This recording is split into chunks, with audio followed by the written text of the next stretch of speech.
Yeah, just let me finish chewing my fish stick. All right, we're recording. Hey, yeah. Hey, buddy, have you heard the news? Do do do do do do.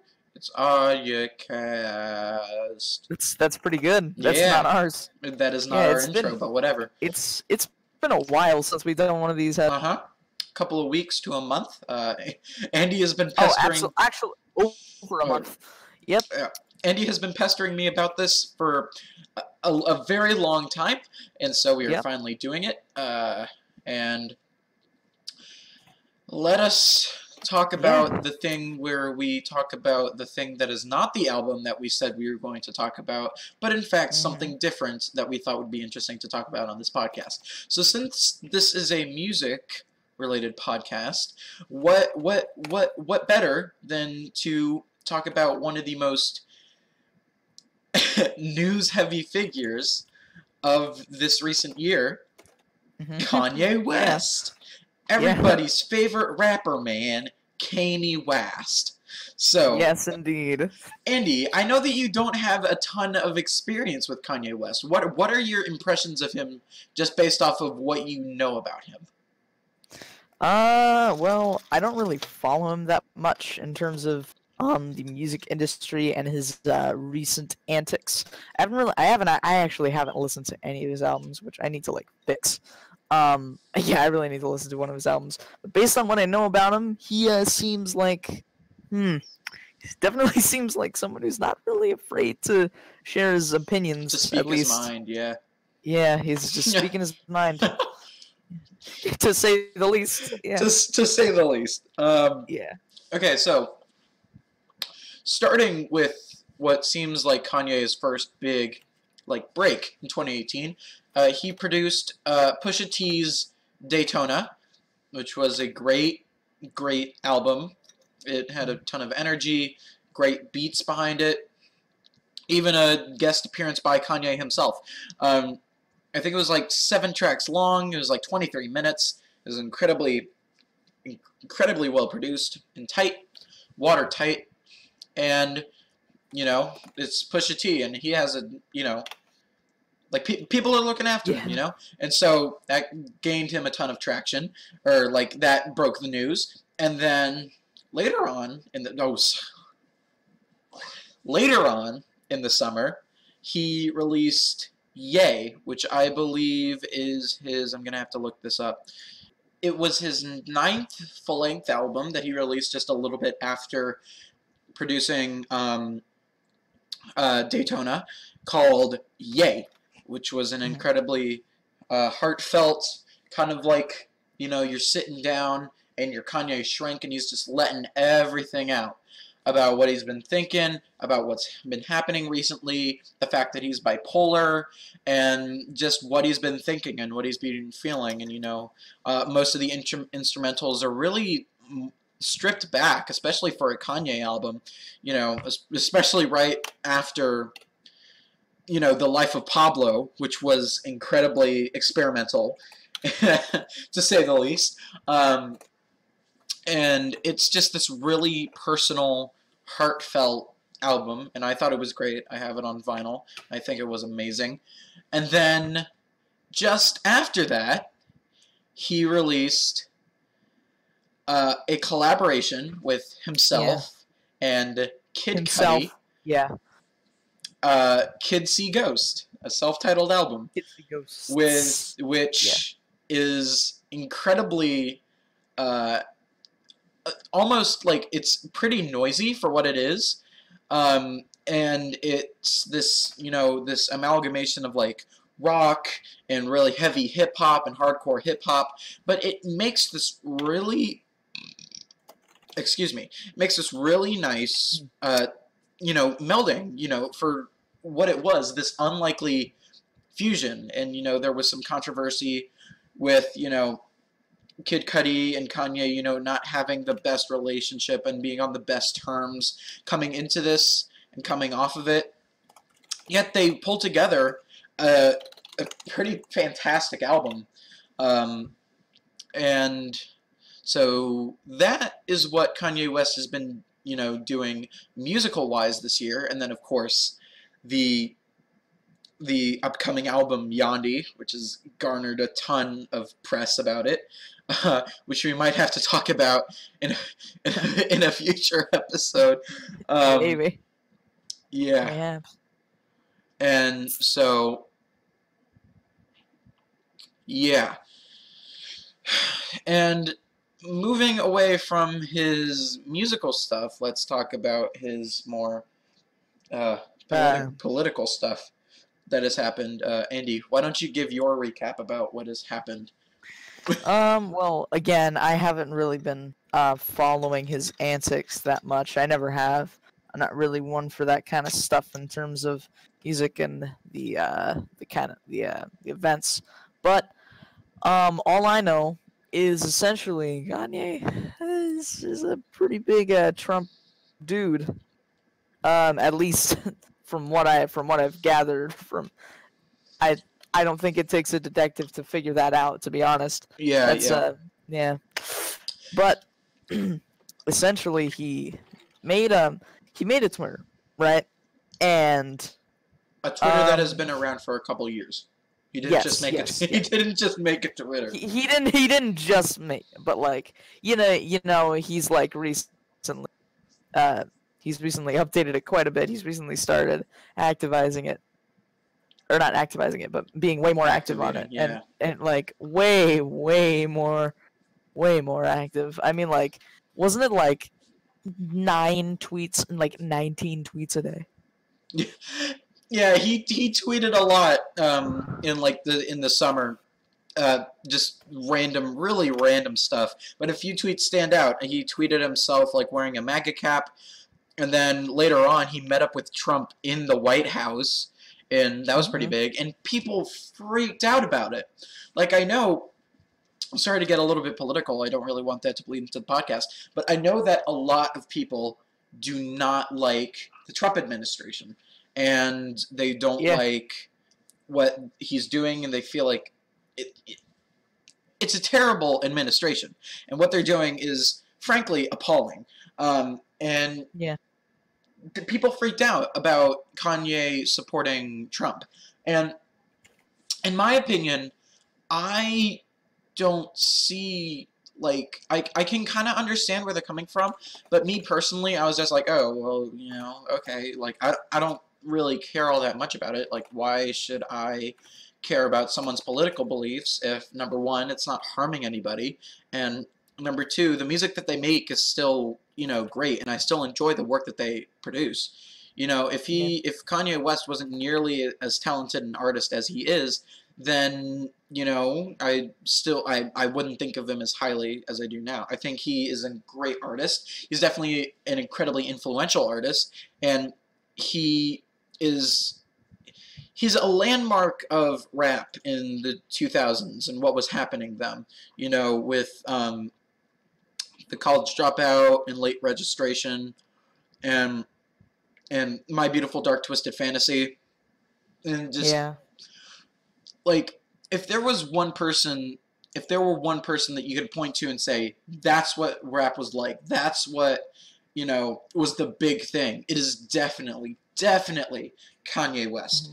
And so, like, and I don't feel like this is just some fluke thing, like with a bunch of SoundCloud rappers that's happening with like 6ix9ine and stuff like that, where they're getting popular mainly on, what they're doing and shock value and stuff like that. Even Tyler the Creator a little bit, and some of the people back then in 2011 and stuff like that. But I feel like he genuinely got popular because his music was good and it was groundbreaking and it was something that people hadn't heard before. And so I feel like if the artist's work is something that you enjoy and their political beliefs do not align with yours, I don't see the reason why you should stop liking them.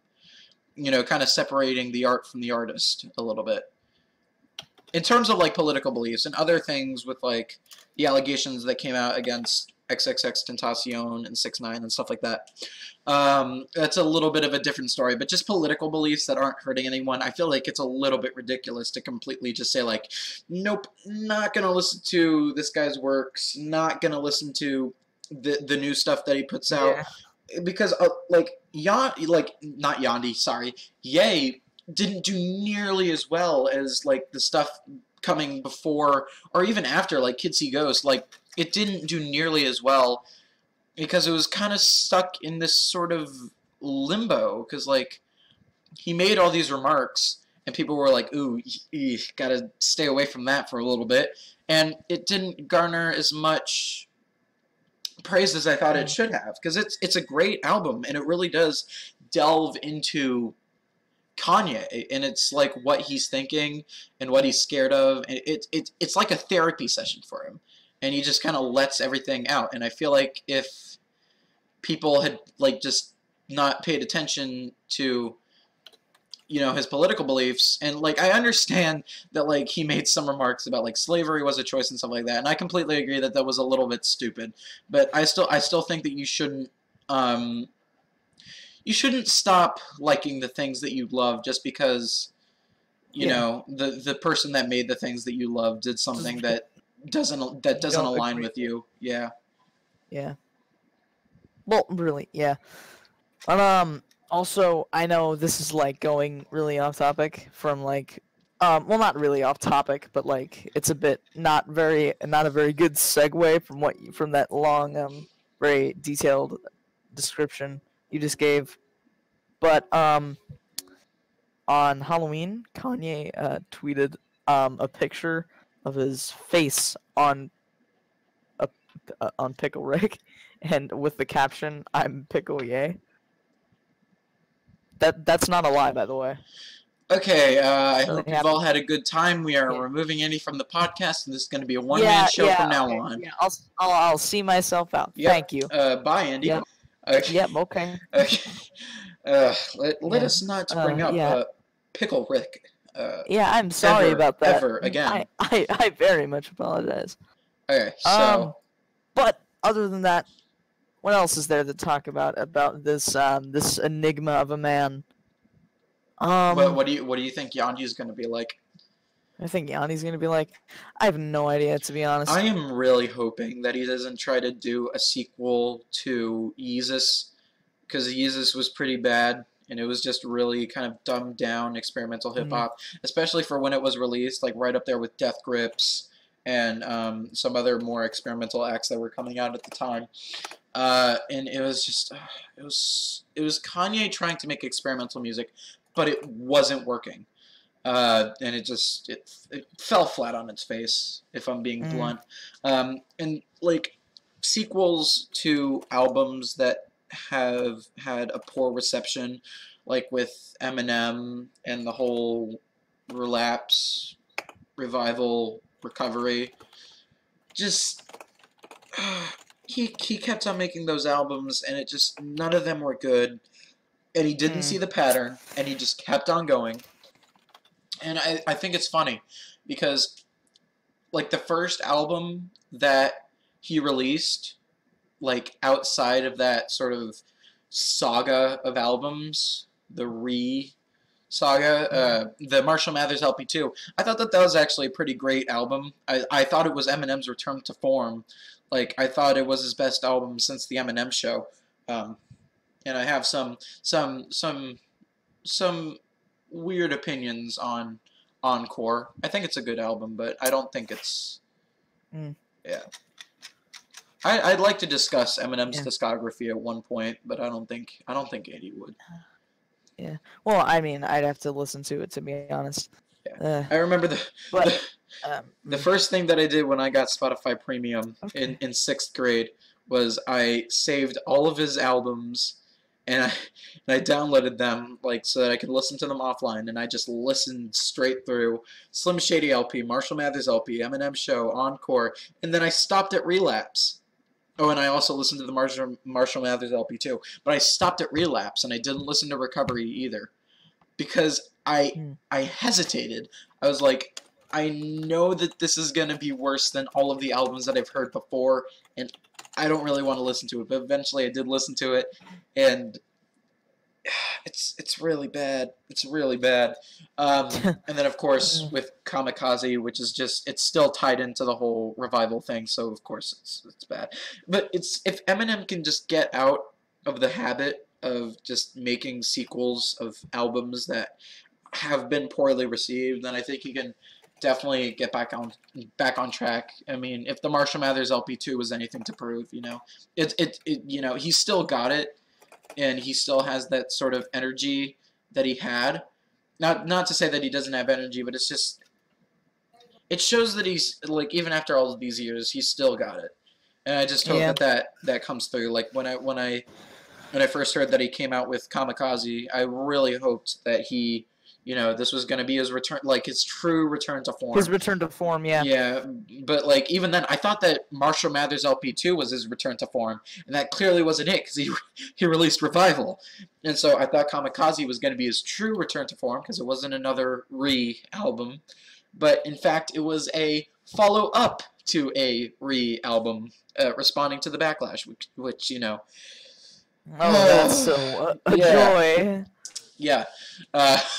So I hope that he gets back on and just is able to finish his career strongly instead of being remembered like this and just left to the dust. Yeah.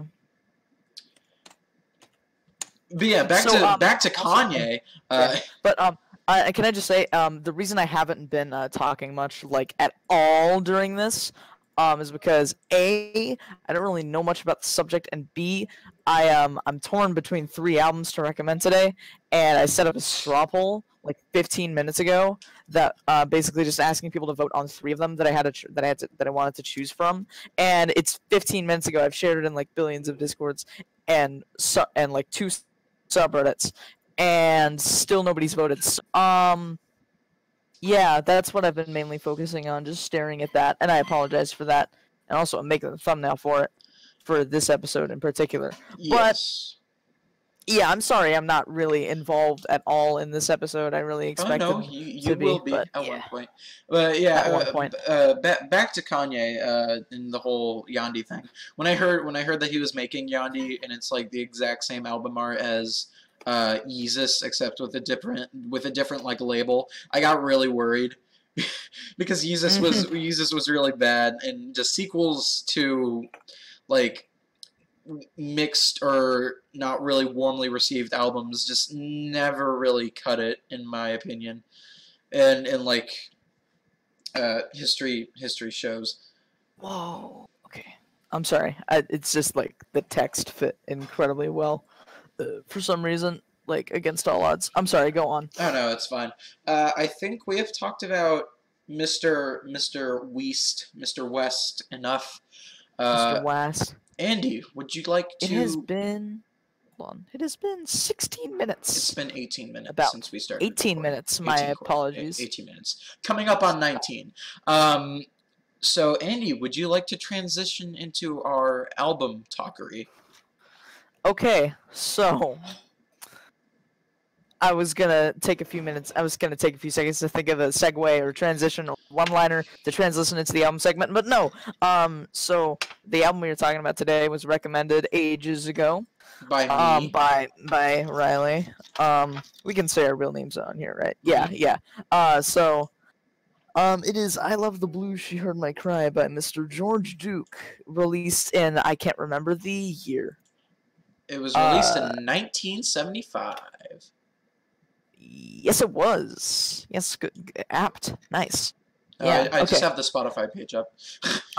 Okay, fair enough. Okay, but, so, Andy, since you are the newcomer to this album, what were your first thoughts on it? My first thoughts. So, coming into this album, I had no idea what to expect, like, at all. The first song, Chariot, I have a very foggy memory of this album. That's my fault, but I did take notes on it, on my actual thoughts on the album while listening to it. Overall, my favorite tracks out of all of them, there wasn't really a track on here that I didn't enjoy, to be honest. My least favorite track was probably Ashavu or Rock and Roll. Oh, I love Um, rock and roll. I'm yeah. sorry. Go on. Come on. But overall, my favorite tracks. I had 3 tracks that I especially liked. That's what she said. Prepare yourself and someday especially. Hmm. But and Chariot and Look Into Her Eyes, especially Look Into Her Eyes and Child and Giant Child Within Us Ego were very, very close upon that list. We're very, very close. So yeah, about half the album I really definitely enjoyed and still listen to. Well, not recently, but I definitely listened to for a solid time after my initial first reaction to the album. But other tracks like Sister Serene and Chariot, I didn't really they were very good, or at least Chariot was pretty solid. Sister Serene was kind of a bit foggy. Foggy as in quality wise, not really memory wise, but it was I don't know. It didn't really stand out. And the title track was a very solid closer to the album in my opinion. Mm-hmm. Yeah. I don't really know, to be honest. Mashavu is just a basic instrumental transition between 2 tracks. Yeah, that was just yeah, it was just that. It just served as just a transition. That was just a walk over from track 4 to track 6, essentially. But I don't know. I felt like it was a bit weird coming out of such a solid track. That's what she said. Coming out of that into this odd, very tribal transition into what in my opinion is one of the lesser tracks on the album. But I don't know, maybe I know Riley really likes that track, and the only reason I know that is because he so wonderfully said just 2 minutes ago. Sorry. Nah, you're good. But yeah, my favorite track on this thing was definitely Someday. I don't know. It's just that it's so melodic of a song, and to be honest, it's so solid. And to be honest, if it was the closer to the album rather than the title track, I would honestly be just as happy, to be honest. Okay. I think it serves as a better track in general. But what are your thoughts as a closer? Well, not as a closer, but in general. Yeah. What about you? I just as the closer, I think the closer is a wonderful ending to the album, because throughout the album you have this really, tightly polished, incredibly, fast and tight performances that, are just watertight. You barely hear any fumbles in the guitar work or the bass or the drums, and it's just this incredible just masterful sounding album. And then the very last song, which is not only the closer track but is also the title track, is this really rough around the edges blues ballad that sounds like it's being performed outside of a gas station or a discount clothes store. There are people having a conversation in the background, and I don't know, it the dichotomy of it, it's just I love it so much, and I feel like it was masterfully done. I feel like the planning going into the track listing, making that the last song, where it's really, it doesn't really compare to the rest of it. I just I really love it for that. And while go ahead. But I must say the part I did really enjoy about track 6, Rock and Roll, I don't know. The very just ground, it's just something, it's primitive almost. It's not primitive, no. I can't think of the right word for it, but it's raunchy. It's really just wretched. It's really, it's what's the word? Raspy almost. It's it's such a difference between such a track That's What She Said, which is relatively more calm, and then it's a short little transition. Shayu. And it's a transition from that into just this hard on, just in your face kind of thing. And it's just it's so new, to be honest. I love it, to be honest. And especially the scream at the beginning, right before it breaks into it. It's like because for those of you that haven't listened to it, it starts off with this pitched down interview that George Duke is having. It's like, I'm a man to be reckoned with from the Inquirer, and then George in the background is just going, mm-hmm, mm-hmm. And then it's like, Mr. Duke, what would you describe the musical direction that you've been going in? Which is like, Yeah. it's like it's something that all artists are kind of like, I want to transition into something different, and then like what am I transitioning into? Some people, you know, don't have the answer. They just want to make what they want to make. And so his reaction to that is this high-pitched scream into this like really hard, like almost arena rock type thing. And he's just in this like really raspy, like, I guess I'm making rock and roll now. I don't know, which, you know, the title of the track says. And so yeah, favorite tracks off the album: Chariot, Sister Serene, Rock and Roll, I Don't Know, Prepare Yourself, Giant Child Within Us, and I Love the Blue She Heard My Cry. Very few tracks you on didn't here. like Someday?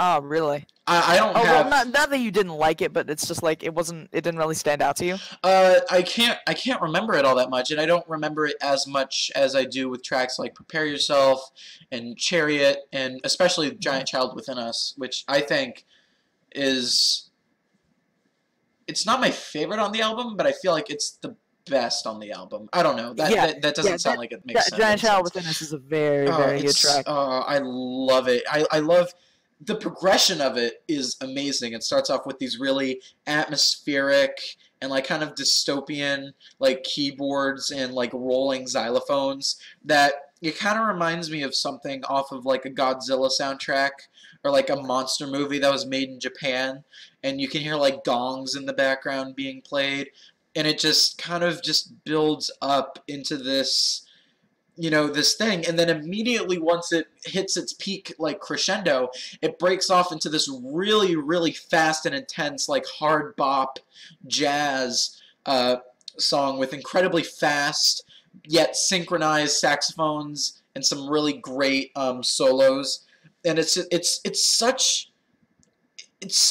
an interesting half the two, because on one you have this really dark and like beckoning atmospheric track, and then you have just saxophones. We need more saxophones. We need faster saxophones. We need trumpets. We need trombones. We need everything that we can have playing as fast as they can.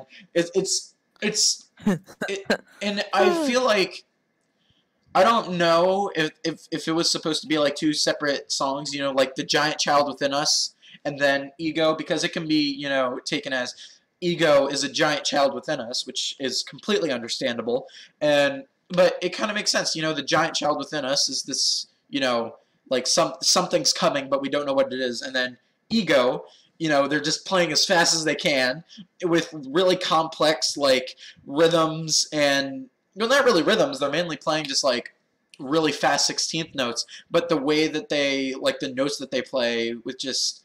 It's like it kind of reminds me of a song like it's off of a Charles Mingus album. It is called Bird Calls. Bird Calls off of Mingus and it's just these really like fast, almost like swirling saxophones that are they're just absolutely relentless. And so that's why I think that's the best track on the album. You have any more thoughts on it? How many minutes are we at? We are at 29 minutes. 29 minutes. Okay. No, not really, to be honest. Really? I just like I just want to end it with Sunday. Someday is honestly my favorite track. I wouldn't say it's the best, but I would say in terms of like sonic texture, it's probably my favorite. Rock and Roll, I don't know. Your explanation of it kind of gave me a newfound respect to it. I'm gonna have to go back to it. Yeah, but, I definitely feel like multiple listens to this album gives you a serve you better, more coherent picture. Because the first time that I listened to it, interesting story about how I found this record. I was listening to Mad Villainy by MF Doom and Madlib fantastic album, amazing. And one of the songs, Operation Lifesaver, had this really like soaring sample over it, and I looked to see what the sample was, and it was the, I don't know how to call it, but from Prepare Yourself, if you've listened to it, then you know that it's like it sets up this sort of like chorus at the beginning, and then it has like a bass solo, guitar solo, synth solo, and then done. And in between each of those, it's like this chorus, this like mantra, and they used that on the album. And so I kept on listening to Prepare Yourself, and it reminds me of Sister Serene in a little bit, where the solos kind of just build up into this giant orgasmic crescendo, and especially like after the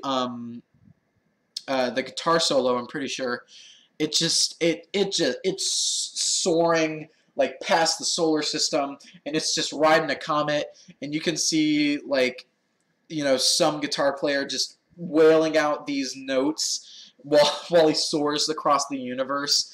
And that's I probably, yeah, either Prepare Yourself or Sister Serene are probably my favorite tracks, because they're just so they're so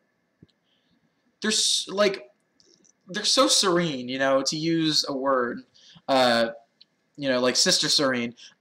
Whereas Prepare Yourself is a lot more, I wouldn't say it's more live than Sister Serene, but Sister Serene uses a lot more synths. Like, it's more of a direction of synth funk. It's a little bit more synthetic. Kind of reminds me of what's that one album? Layers by Les McMahon, which is a great like synth funk record. Even though it does have this sort of synthetic sound to it, it's still incredibly well made. But it's super serene and orgasmic, like the crescendos that they're able to build, and it's just I love it to death. And incredibly tight performances on all the tracks. Most of them are like really like fast-paced, just bright, sunny funk songs, like Chariot, like the first part, and Look Into Our Eyes. That's what She Said.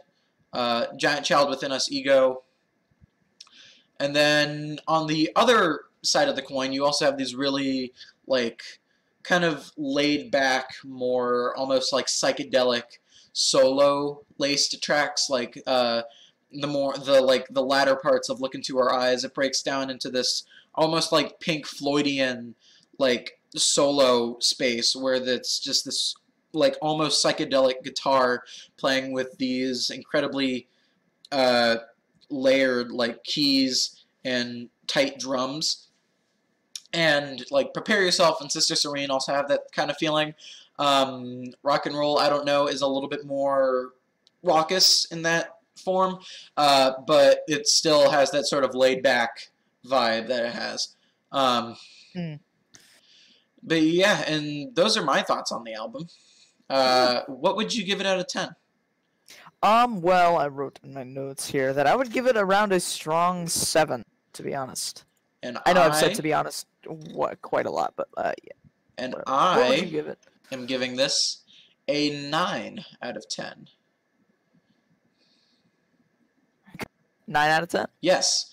I think I don't know. Maybe it's because I've listened to it more that I've come to respect it more, and like I've studied, like I've listened to the solos, and like I've heard what they did, and I've just been like blown away by some of the things that they're doing. But yeah, I love this record to death, and I think it is an absolutely amazing funk record. And yeah, I think it's one of the best albums that I've listened to in a while. Mm-hmm. Very nice. Very you're a very good speaker. But yeah. So we are at how many minutes now? We are at 35 minutes. 35 minutes. Very good. Very, very good. It's not gonna be as long as the last one. We can tell you that much. Our last one was like an hour and 30 to 2 hours. Yeah. Uh, Hour and 32 hours. no, an hour and 30 to 2 hours. There we go. Um, we don't have any questions. Like unless Yeah. I haven't checked the comment section in a while, so I guess I can go do that. I think like the only comment on episode 2 is like Jinkies. No, it's Mr. Hazelnut Sushi tells us to listen to "Know Now" by Clarence Clarity. Oh, that's a great album. Actually, I might recommend that. And tells us that Shiloh, the person that we talked about last episode, is female, not male. So that's a goof then. on our part. But so as of right now, what's next? I have to recommend an album, right? Yes, it is your turn. Yeah. Okay. So I did not get any votes on the straw poll. Well, I mean, you released actually, it, and like, who's gonna click on a random straw poll for something that isn't related to I put it in like a billion Discord. But no, someone responded with I don't know what any of these genres or albums are. No, someone responded with I don't know what any of these albums are, and I told them, hey, just go off of genre because I listed the genres too, and they responded with I don't know what any of these genres are. So but I got 2 responses, and they were not in the straw poll. They were just in Discord because they don't know how to work a straw poll. Apparently, I don't know. But and the 2 responses all voted for 1 out of the 3 albums. So the album, you still there? Mm-hmm. Yeah. So the album that I am recommending to you is an album that I've been recently interested in. I've been listening to quite a bit.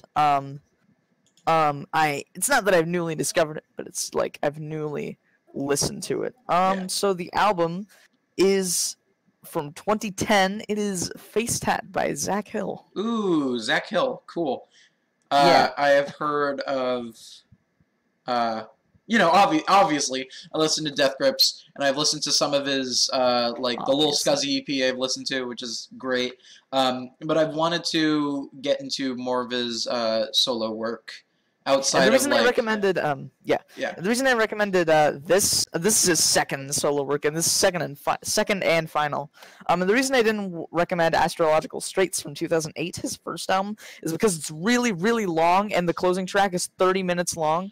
And A, I haven't listened to it, and B, I don't want to right now. So, but I have listened to Face Tat quite a bit, and it's one of my personal favorite albums that I've listened to this year.